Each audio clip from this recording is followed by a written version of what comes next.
أعوذ بالله من الشيطان الرجيم. بسم الله الرحمن الرحيم. فتلقى آدم من ربه كلمات فتاب عليه إنه هو التواب الرحيم.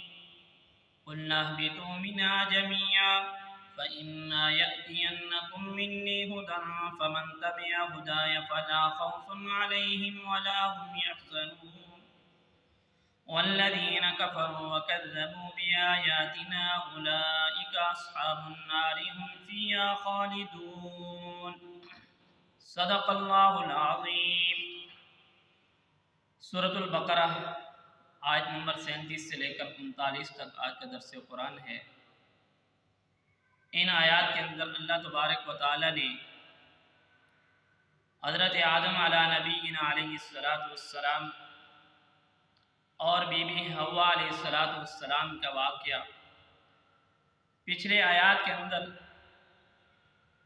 جو ان کو لغزش ہوئی تھی اس کا نتیجہ تھا، جو ان کو شیطان نے وسوسہ ڈال کر پھسلا دیا تھا، اس کا بیان تھا. ان آیات کے اندر حضرت آدم علیہ السلام کو کچھ کلمات اپنے اللہ کی طرف سے عطا ہوئے جن کے بدولت انہوں نے اللہ سے دعا کی، تو اللہ تبارک و تعالی نے ان کی اس دعا کو قبول کر لیا. وہ کلمات قرآن مجید کے اندر سورۃ اعراف کے اندر موجود ہیں. قالا ربنا ظلمنا انفسنا وإن لم تغفر لنا وترحمنا لنكونن من الخاسرین. تو حضرت آدم علیہ السلام اور ان کی بیوی حوا علیہ السلام نے دونوں نے اپنے اللہ تبارک و تعالیٰ کی ذات کے آگے اپنے اس لغزش کے اوپر توبہ کی، استغفار کیا اور اللہ کے آگے التجا کی کہ اللہ آپ ہمیں معاف نہیں کرو گے تو ہم پر رحم کون کرے گا. یہاں پر حضرت آدم علیہ نبینا علیہ السلام سے جب وہ خطائے اجتہادی ہو گئی، انہوں نے وہ پھل کھا لیا، تو جب اللہ تبارک و تعالیٰ نے ان کو یہ حکم دیا میری جنت سے نکل جاؤ، یہاں سے نیچے چلے جاؤ، تو وہ اس سے پہلے کبھی انہوں نے ایسے الفاظ سنے نہیں تھے، تو وہ پریشان ہو گئے. اب وہ اللہ تبارک و تعالیٰ کی طرف متوجہ ہونے کے لیے پھر بھی پریشان تھے کہ میں کوئی زبان سے ایسے کلمات نہ کہہ دوں جن سے اللہ تبارک و تعالیٰ کی طرف سے کوئی اور عتاب نازل ہو. تو وہ اس بات کے لیے بہت زیادہ مغموم تھے، پریشان تھے. تو اللہ تبارک و تعالیٰ نے ان کو کچھ کلمات سکھائے جس کے ذریعے انہوں نے اللہ تبارک و تعالیٰ کی ذات کے آگے وہ کلمات پڑھے، تو اللہ تبارک و تعالیٰ کو ان کی یہ کلمات پسند آئے، تو اللہ تبارک و تعالیٰ نے ان کی اس توبہ کو قبول کر لیا. آگے ایک بات فرمایا انہ هو التواب الرحیم، وہ توبہ کو قبول کرنے والا اور رحم کرنے والا ہے. یہاں پر ایک بات ذہن میں رکھ لینی چاہیے کہ توبہ اللہ تبارک و تعالیٰ کی ذات ہی کرتے ہیں. آج جس طرح پہلے یہود اور نصارہ اپنے بڑوں کو یہ سمجھتے تھے، وہ جو بھی گناہ کر کے آتے تھے تو ان سے کہہ دیتے تھے کہ یہ ہمارے لیے، ہمارے گناہوں کے اوپر یہ ہمارے گناہوں کے لیے یہی کفارہ بن جائیں گے، یہی ہمارے لیے ہمارے گناہ بخشا دیں گے. ایسا ہرگز نہیں ہے. جس طریقے پر آج کے دور کے اندر بہت سارے لوگ گناہ کر کے اپنے پیروں فقیروں کو، اور اسی طریقے پر رمضان کے روزے آتے ہیں تو کہتے ہیں ہم نے روزہ نہیں رکھنا بلکہ ہم نے اس کا ہدیہ دے دیا ہے یا ہمارا پیر جو ہے ہمیں بخشا لے گا.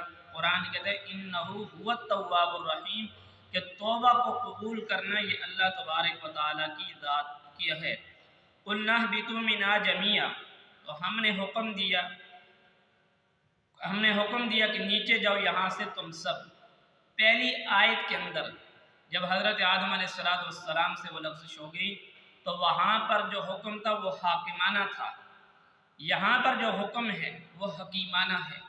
کیوں کہ اللہ نے پہلی آیت کے اندر کیا دیا تھا انی جاعل فی الارض خلیفہ، تو یہاں پر جاعل فی الارض خلیفہ کا حکم ہے، یہاں اس کے ماتحت ہے.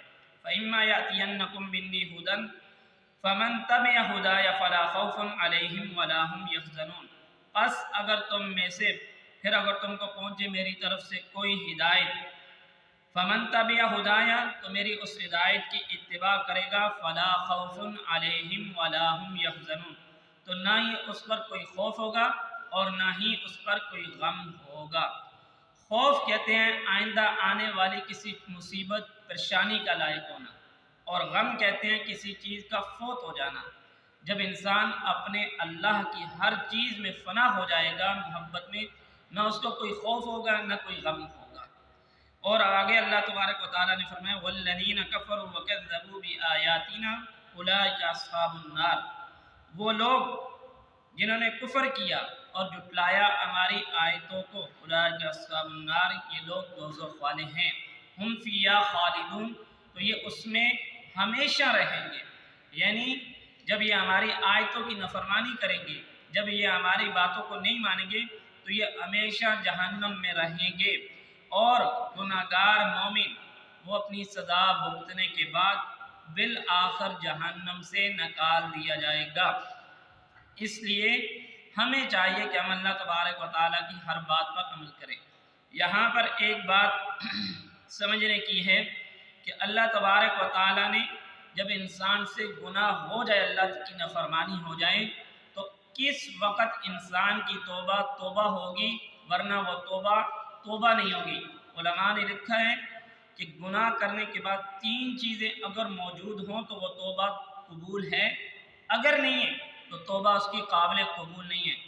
پہلا کہ اپنے گناہ کو گناہ سمجھنا، یعنی جو اللہ کی نافرمانی اس سے ہوئی ہے اس کو گناہ سمجھنا، اور دوسرا اس گناہ کو بالکل چھوڑ دینا۔ تیسرا آئندہ کے لیے دوبارہ نہ کرنے کا پختہ عزم کرنا۔ جب یہ 3 چیزیں موجود ہوں گی تو وہ توبہ قابل قبول ہے۔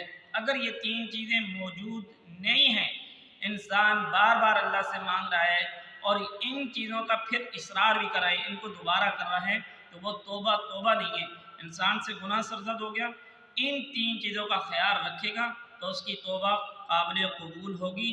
اگر ان چیزوں پر دوبارہ وہ کرے گا تو اس کی پہلی توبہ بھی قابل قبول نہیں ہوئی ہے۔ اللہ سے دعا ہے کہ اللہ تبارک و تعالیٰ میں عمل کی توفیق عطا فرمائے۔